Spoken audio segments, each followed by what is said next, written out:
Salut tout le monde, bienvenue. Donc c'est parti pour un petit tuto prise en main de l'aérographe pour les débutants fait par un débutant. Donc je vous montre ça de suite, juste après l'intro. Allez, c'est parti, à de suite.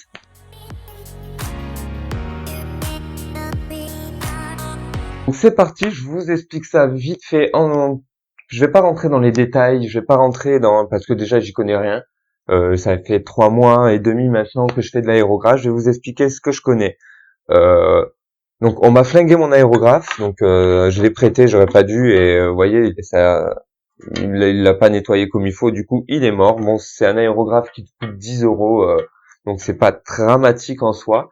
Donc ça fait chier quand même, mais bon, c'est pas dramatique.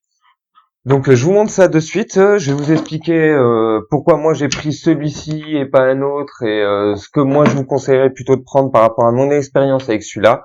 Alors ça, faut savoir, bon, je sais pas si je vais pouvoir bien vous le montrer. Hop, je vais déplacer la caméra au pire, un aérographe TimberTech. Donc comme vous pouvez le voir, il n'y a pas de cuve malheureusement. C'était mon premier achat. J'aurais dû le prendre avec une cuve.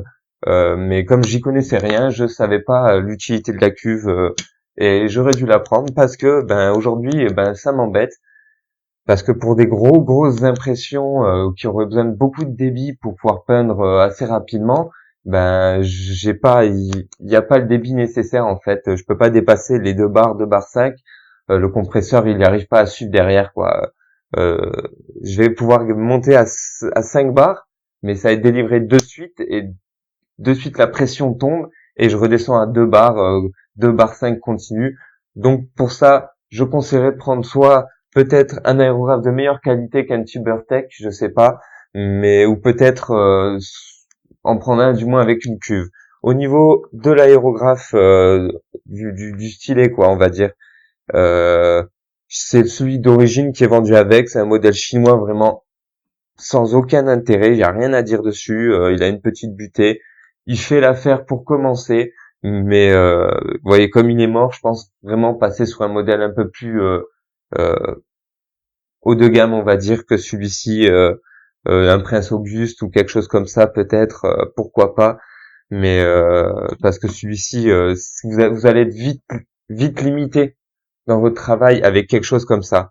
Donc je vous conseillerais donc d'en prendre un avec une cuve si vous avez les moyens, parce que c'est forcément plus cher. Et je pense vraiment un jour avec un petit extincteur, où je ne sais pas comment je vais faire, me débrouiller, mais me trouver le moyen de rajouter une cuve quand même, parce que à peine je vous le déclenchez, il est tout le temps en train de tourner, c'est vraiment casse-pied quoi. Donc avec une cuve, ça permettrait que le compresseur déclenche moins souvent, et ce serait beaucoup plus sympa déjà pour vous le présenter en vidéo, de pas avoir le compresseur toujours derrière en train de tourner.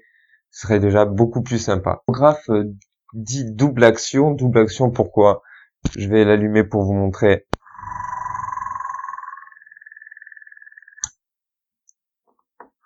Double action, pourquoi? Tout simplement parce que quand j'appuie, j'envoie l'air.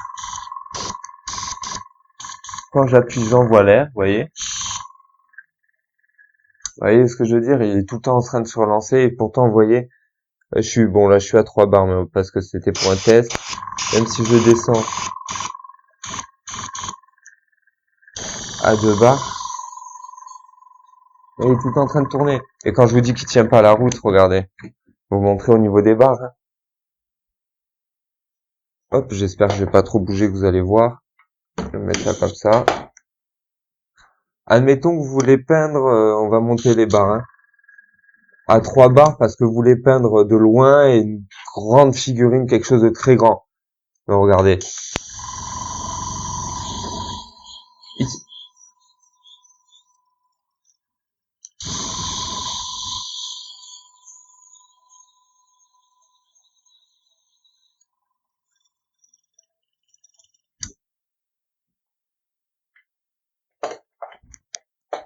Vous voyez, il ne tient pas les 3 bars du tout. C'est vraiment voilà, c'est vraiment pour peindre des petites figurines. Vous pouvez en prendre des grandes, hein, j'en ai peint des 30 centimètres rien qu'à l'aérographe, mais prenez votre mal en patience parce que ça va être très long. Si ça, c'est pas génial, que les petits boîtiers, c'est pas top non plus. Ça va le faire pour voilà, si vous avez fait une figurine de par-ci, par-là, des Warhammer, des tout petits trucs où il n'y a pas besoin de beaucoup de pression, ouais, pourquoi pas. Mais si vous avez de suite fait comme si vous avez une CR10 que vous tapez des impressions de 35 centimètres, comme un buste que j'ai fait, un buste de femme, 35 centimètres, et ben je vous dis que j'en ai galéré de le peindre avec. Même avec une buste de 0,5 et une aiguille de 0,5, j'en ai galéré. Donc c'est pour ça que je vous conseille vivement de prendre quelque chose avec une cuve. Au niveau des peintures, moi, comme je vous disais déjà dit, j'utilise de la peinture Valero pour aérographe, mais c'est pas ce que j'utilise le plus et sincèrement, c'est vraiment pas ce que je préfère de toute manière à utiliser parce que je trouve que soit comme je dis, je suis débutant donc peut-être je sais pas bien m'en servir, mais je trouve qu'elle se dilue mal. Si je veux éclaircir le rouge avec du blanc, il va me falloir que je mette la moitié de mon flacon de blanc pour avoir un rose ou quelque chose de très clair. Donc je trouve ça vraiment pas génial. Je crois qu'elles sont pas super pigmentées en fait. Je suis vraiment débutant, ça fait 3 mois et demi que j'en fais, donc je dis sûrement des bêtises. N'hésitez pas à me rattraper. Donc en fait, je vais vous montrer les vidéos, la dilution sur la prochaine vidéo qui va sortir parce que je vais vous peindre un truc que je voudrais montrer parce que je trouve que c'est un exercice assez facile à faire pour les débutants qui voudraient prendre en main l'aérographe. Je vais pas vous faire ces exercices qu'on voit dans tous les tutos. Si vous en voulez, vous avez qu'à chercher comment utiliser un aérographe sur YouTube. Vous allez trouver des millions de vidéos. Faire des traits sur une feuille de papier, tout ça, les dilutions. Je pense que tout le monde est déjà revenu là-dessus des millions de fois sur YouTube. Donc je pense pas revenir dessus moi. Mais je vous ai déjà donné un conseil par rapport à l'impression 3D qu'il fallait, je pense, vraiment un aérographe avec une cuve. Pas prendre si vous avez moyen de changer de ceci parce que c'est pas top du tout. Euh, comme je vous dis, je suis très limité et j'en suis vraiment pas content. Des fois, je m'agace de peindre avec ça parce que c'est vraiment naze de chez naze. Et puis pour nettoyer, une vraie galère quoi. Il y en a ça vous pouvez le démonter, l'enlever. Donc c'est-à-dire que vous pouvez avoir plusieurs flacons pour changer de couleur comme ça. C'est beaucoup plus pratique que ça à toujours nettoyer. C'est une galère mais monstrueux. Enfin, je préfère la facilité et ça c'est tout sauf facile quoi. Je vais vous dire aussi voilà, j'utilise beaucoup de peinture acrylique en pâte ou en tube pour que je dilue parce que ça me coûte moins cher. Je trouve beaucoup plus de couleurs parce que je peux faire moi-même mes mélanges avec 3 noisettes d'acrylique en pâte.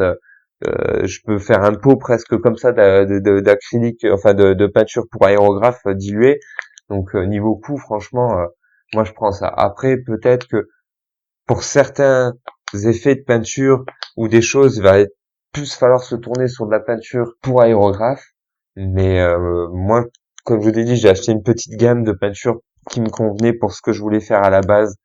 Mais il va falloir que j'en rachète parce que j'ai vu plein de gammes de couleurs qui sont l'air vraiment un rendu magnifique sur les figurines. Donc je voudrais vous montrer ça dans les prochaines vidéos si possible. Donc la prochaine vidéo, elle va être sur un zombie que je vais peindre. Donc je trouve que ça pouvait être un exercice vraiment super sympa par rapport aux jeux d'ombre qu'on peut avoir, avec la peau nécrosée, les jeux d'ombre de noir qu'on pourrait avoir entre les côtes, toutes les jeux d'ombre, ça pourrait être sympa. Je suis pas professionnel, je vais pas décliner 40 jeux d'ombre avec des jeux de lumière, tout ça, car je ne sais pas encore les faire. Je sais à peu près les pratiquer, mais pas suffisamment pour vous les expliquer et vous les montrer et que ça rende quelque chose de propre. Donc je pense pas vous les montrer. J'ai montré déjà la base. Ouais, ça va être sympa, je vais vous montrer ça. Regardez, en plus je trouve que l'impression est vraiment plutôt pas mal. La main, comme d'habitude, avec les supports, qui est pas super joli. Je n'ai plus ce qu'il faut pour poncer, donc je vous avoue que je suis à la dèche pour l'instant. Faut que je me recharge sur pas mal de choses. Notamment du filament, pas mal, bon, voilà, pas mal de choses va falloir que je me renouvelle pour vous proposer pas mal de contenu, ce qui va se faire dans les prochains mois. Donc, d'ailleurs, je voulais vous parler également des projets que j'avais à faire. Donc, comme vous pouvez le voir, j'ai récupéré des petits crans pour vous faire des petits tutos sympas, pour vous faire un petit écran intégré pour vos streams ou quoi, pour pouvoir lire les commentaires si vous n'avez pas un double écran, récupérer l'écran d'une tablette ou brancher un Raspberry Pi dessus, faire un mini ordinateur. J'ai beaucoup de projets en attente pour cause de moyens comme toujours, mais je suis en train de débloquer les fonds donc je vous prépare ça. En attendant, je fais des petits tutos peinture et des petites explications. Alors voilà, les petites explications pour l'aérographe, les petites, hein. C'est juste pour vous expliquer pourquoi moi je choisirais plutôt ça à une autre. Voilà pour les petites explications. Si vous voulez que je rentre plus dans les détails, n'hésitez pas à le demander, je les répondrai en détail dans les commentaires. Je voyais pas l'utilité de faire une vidéo que tout le monde a déjà fait sur YouTube. J'ai regardé quoi, vous voulez savoir la dilution, il y en a 10 qui font la vidéo sur comment diluer ses peintures, comment nettoyer son aérographe, comment faire des traits sur une feuille, les débits, faire une vidéo que tout le monde a déjà fait, je voyais pas l'utilité. Donc j'ai fait une petite vidéo pour vous montrer pourquoi moi, par rapport à l'impression 3D, je choisirais plutôt un aérographe avec cuve, enfin un compresseur d'aérographe avec cuve que plutôt sans cuve, tout simplement parce que vous allez vite être pénalisé. Euh, si vous faites des grosses impressions, quoi, ben vous allez vite pénaliser, quoi. Surtout si vous faites des impressions de 30 centimètres, même au-delà, avec une impression comme une CR10 de 40 centimètres d'impression, vous imaginez, vous faites une jambe de 40, un bras de 40, vous pouvez, ben, si vous regardez Peanuts, il a fait un Deadpool de un peu plus d'un mètre, et ben si vous voulez peindre votre Deadpool avec un peu plus d'un mètre, avec un aérographe comme le mien, mais vous en avez pour la semaine.